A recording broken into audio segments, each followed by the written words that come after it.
আসসালামু আলাইকুম। হুমায়রা পিজন লব থেকে সবাইকে স্বাগতম। নতুন একটা ভিডিও নিয়ে আসলাম। নতুন একটা অতিথি আনলাম ঘরে, মাশাআল্লাহ। তার নাম রেখেছি আমরা জ্যাক, কোয়েল জ্যাক।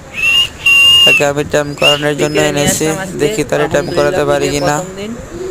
হালকা একটু বড় হয়ে গেছে, তারপর দৌড় টাইম হবে কিন্তু কষ্ট হবে।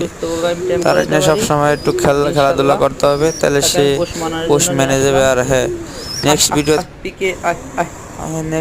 দেখাবো। সে যদি পোষ মানে তাহলে আপনাদেরকে আমি ভিডিও করে দেখাবো, প্রত্যেকটা ভিডিওই দিব। আপনারা ভিডিওগুলো দেখতে থাকবেন। আর হ্যাঁ, আপনারা সবাই আমার আইডিয়া সাবস্ক্রাইবার করবেন আর পাশে থাকবেন, লাইক ও শেয়ার করে। আপনারা যদি সাবস্ক্রাইবার না করেন আমার এগিয়ে যাওয়া সম্ভব না। সবাই আমাকে একটু সাপোর্ট করবেন প্লিজ প্লিজ। রিকোয়েস্ট সবার কাছে আমার একটাই, সবাই আমাকে একটু সাপোর্ট করবেন, আমি এগিয়ে যেতে পারি যাতে। প্লিজ সবাই একটু সাপোর্ট করবেন।